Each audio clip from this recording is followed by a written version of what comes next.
dunia ni jangan minta banyak-banyak. Habis tu Ustaz, kenapa kita berdoa? Berdoa ni untuk dunia supaya diberi keberkatan, bukan diberi banyak. Dunia ni minta tak minta dapat, tuan-tuan.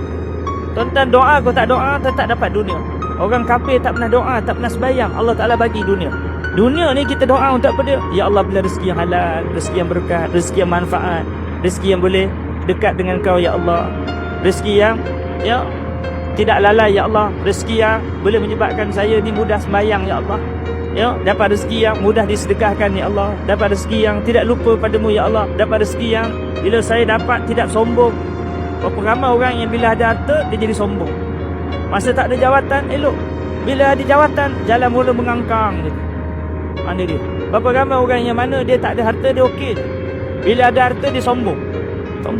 Aku YB kau YB. Oh, sombong. Kita rasa kita ni ada duit. Orang Jawa panggil duit. Orang duit. You ayam wai, meneng wai. On duit. Tahu duit.